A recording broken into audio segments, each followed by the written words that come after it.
এটাও একবারে গাছ যদি না থাকে তাহলে তো ফল থাকবে না। এই প্রচুর বৃষ্টি হওয়ার জন্য মরে গেছে একবারে। এই যে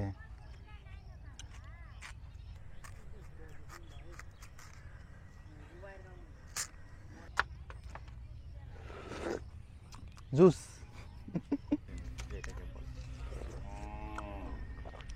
অফ সিজনেও যে এত মিষ্টি হয় আমার জানা ছিল না।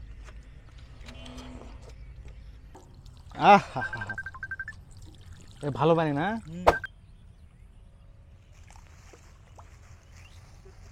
আসসালামু আলাইকুম, this is Mr Arfanul Haque Sohaib, back in Arfan's created.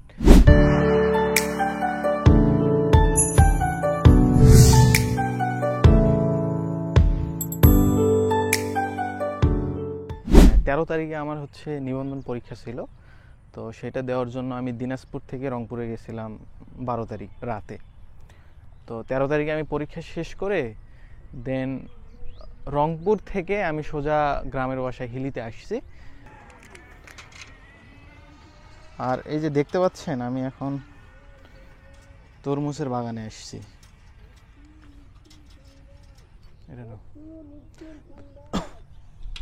তো এর আগে আপনাদের দেখিয়েছিলাম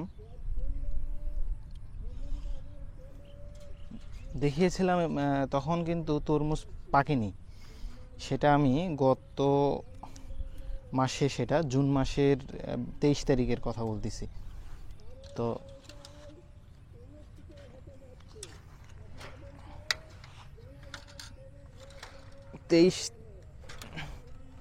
ও মা শক্ত রে, কয়টা লাগে দিছে। এটা ধরো তো একটু আগে। তো তখন তো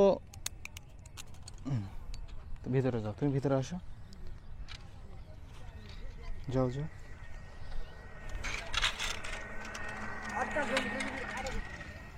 তো তখন কিন্তু আমি এই তরমুজ খেয়ে দেখাইতে পারি নাই, কারণ তরমুজ তখন পাকেনি। তখন আমি বলছিলাম যে আপনাদের তরমুজ আমি খেয়ে দেখাবো ইনশাল্লাহ।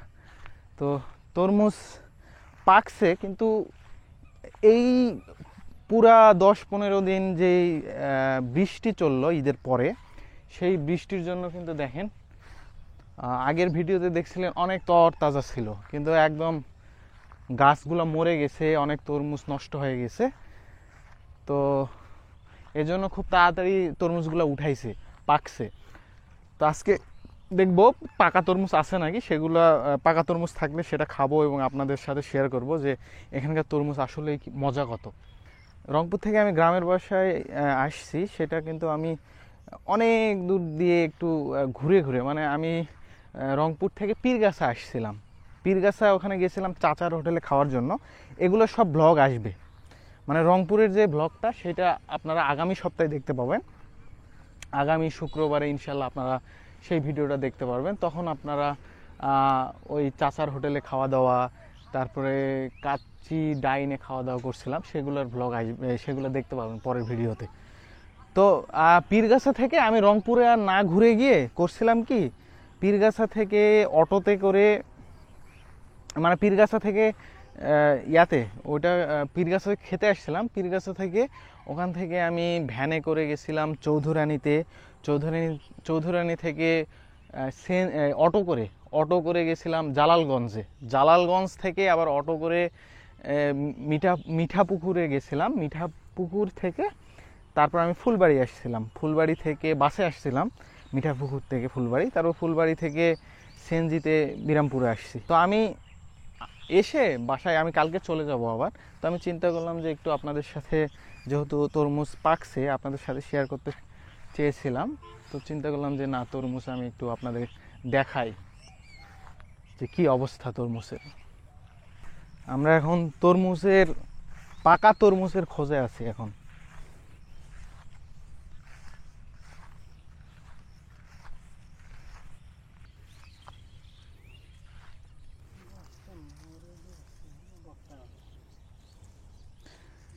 যেটা বললাম যে বৃষ্টির কারণে কিন্তু দেখেন একবারে গাছ সব মরে গেছে। নাহলে এই আরো অনেক মানে ইয়া হইতো না, বড় বড় বহুত আরো হতো। এগুলা এই যে কোনো এই যে ছোট এই যে এটা, এই যে এটা দেখেন, এটা কিন্তু একবার পচে গেছে, নষ্ট হয়ে গেছে। এরকম অনেক ছোট ছোট আছে, নষ্ট হয়ে গেছে। গাছ গাছ যদি না থাকে তাহলে তো ফল থাকবে না। এই বৃষ্টি, প্রচুর বৃষ্টি হওয়ার জন্য মরে গেছে।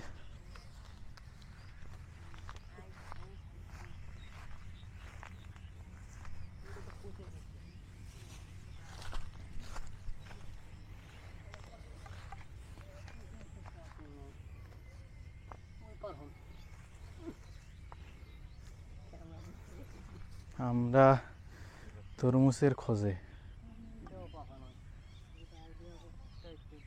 ওই ওটা দেখ, দেখি বড়টা।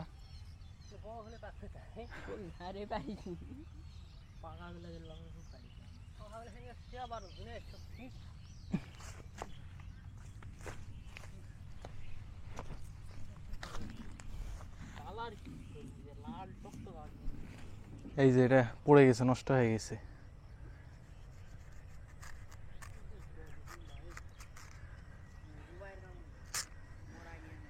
এটা কিন্তু মানে মাত্র কালার আসা শুরু করছে, রস আছে ভালো, কিন্তু খাওয়ার উপযোগী না।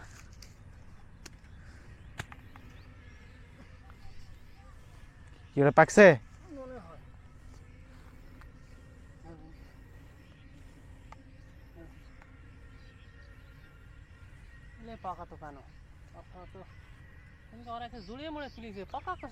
দেখ ওইটাতে বার হয়, দেখ আসে নাকি, না হলে ওটা কি খাই দেখি।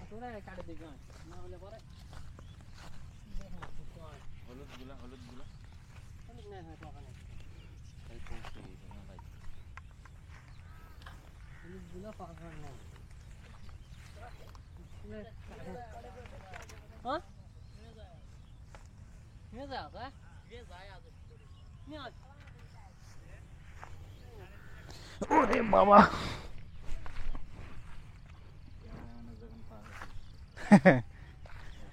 আমরা আমরা হচ্ছে পাকা পাইছি, দেখি কি অবস্থা।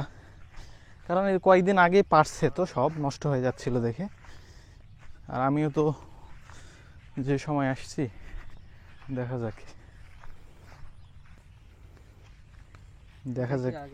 কি অবস্থা। পট করে ফাটে যাচ্ছে। আরে একবারে লম্বা করে কাটে দে, দেখি আগে।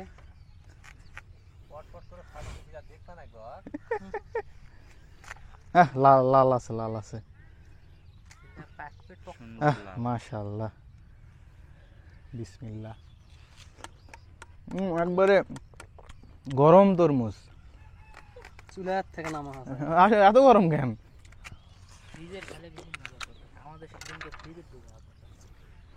এই যে মালটা পাইছি।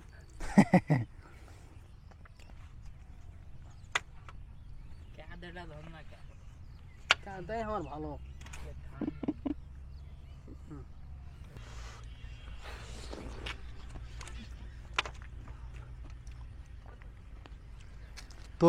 তরমুজের কিন্তু সিজন এখন না,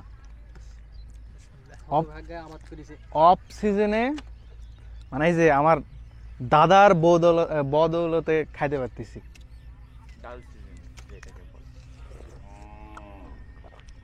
অফ সিজনেও যে এত মিষ্টি হয় আমার জানা ছিল না। আর এরকম একদম তরমুজের বাগানে এসে খাওয়া কয়জনের সৌভাগ্য হয়।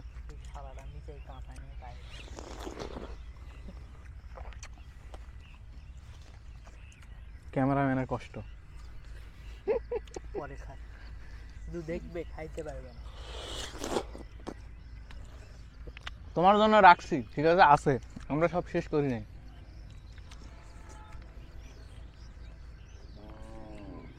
মনে মনে গালাগালি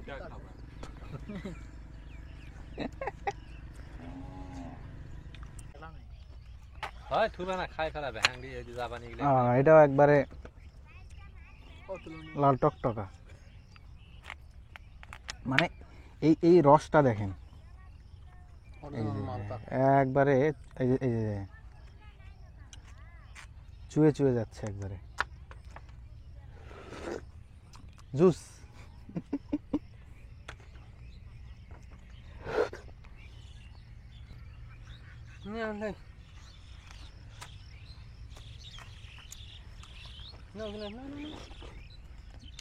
গরম তরমুজ।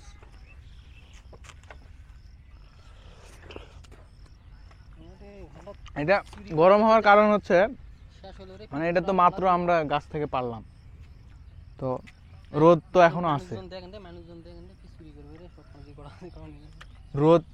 রোদ আছে, রোদের জন্য রোদের তাপে তো এখনো গরম হয়ে আছে, ওই জন্য তরমুজটা গরম, আর গরম তরমুজ আরো বেশি মজা লাগতেছে।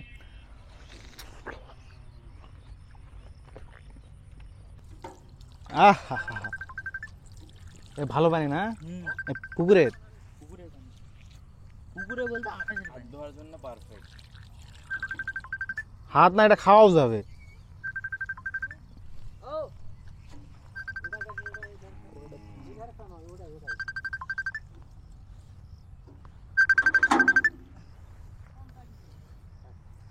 হ্যাঁ মুন্না এই তো কি খবর বল।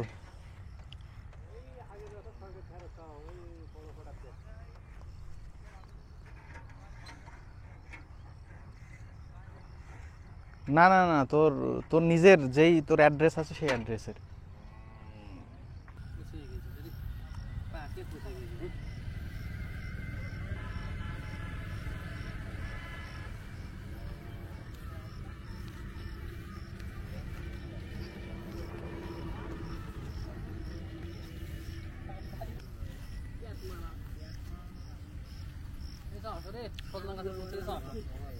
আলাদা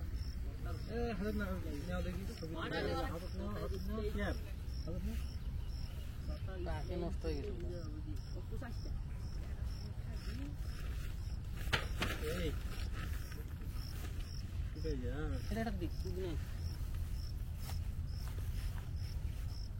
পাকা তরমুজ কিভাবে বোঝা যায় যে পাকিছে? এই যে পাকা তরমুজ তুলতে গেলে দেখা যাবে যে তরমুজের বোঠার গোড়ায় যে গুনার মতো একটা যেটা শক্ত জিনিস আছে, এই আঁশটা দেখা যায় যে শুকে গেছে, শুকে গেলে মনে হবে তখন পাকিছে। এই জিনিসটা এখন পূর্ণ হয়, বয়স হয়ে গেছে, এটা ক্ষেত থেকে উঠানো যাবে এই ফলটা।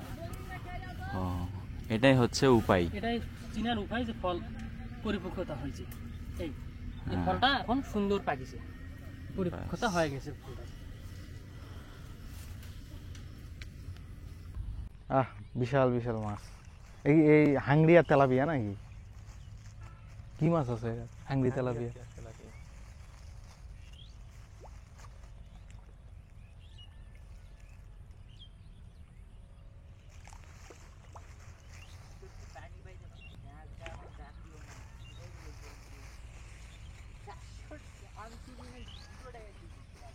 এটা ওই যে সাইড দিয়ে ঘাস বেশি হয়ে গেছে, ঘাসগুলা কাটে দিলে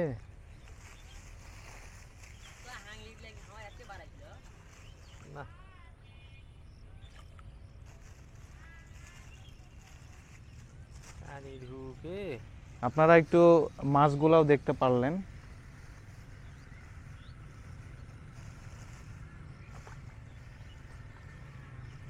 এর আগের ভিডিওতে বলছিলাম যে এখানে মাছ আছে, কিন্তু তখন দেখা যায়নি। আজকে এই যে খাবার দেওয়ার জন্য মাছগুলো উপরে চলে আসছে।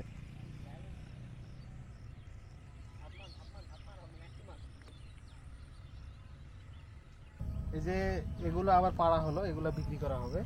তো এখানে এগুলা হচ্ছে মানে 60 টাকা কেজি বিক্রি হয়। একটা হচ্ছে 2 কেজি থেকে 2.5-3 কেজি করে হয়। তো আপনারা ভিডিও দেখে যদি এখানে খেতে আসতে চান, এটা মেবি পসিবল হবে না, কারণ অলরেডি তরমুজ এই সিজনে শেষ হয়ে গেছে আর নষ্ট হয়ে গেছে। আরেকটা অনেক খারাপ জিনিস, সেটা হচ্ছে যে চুরি হচ্ছে এখান থেকে। এই বিষয়টা খুব খারাপ লাগলো। আসলে এত টাকা খরচ করে এখানে করছে, কেউ যদি এখান থেকে চুরি করে নিয়ে যায়, আর চুরি করছে একটা বা দুইটা না, হয়তো এসে 10টা 12টা 14টা 15টা করে নিয়ে গেছে, তাহলে 14-15টা যদি নিয়ে যায় তাহলে কত কেজি হবে, সেগুলোর দাম কত। তো যাই হোক, আপনাদের সাথে শেয়ার করলাম যে এখানকার তরমুজটা কীরকম, খেতে কীরকম। আশা করি আপনারা অনেক এনজয় করছেন এই ভিডিওটি। নেক্সটে আরও অনেক ভিডিও আসতেছে, অনেক ভালো ভালো আপনারা ভিডিও পাবেন ইনশাল্লাহ, অনেক এনজয় করবেন। আর আমার চ্যানেলে যারা নতুন আছেন অবশ্যই চ্যানেলটি সাবস্ক্রাইব করে দিবেন, পাশে থাকা bell icon must be click করে দিবেন। আজকে বিদায় নিচ্ছি, দেখা হচ্ছে ইনশাল্লাহ নেক্সট ভিডিওতে। আল্লাহ হাফেজ, আসসালামু আলাইকুম।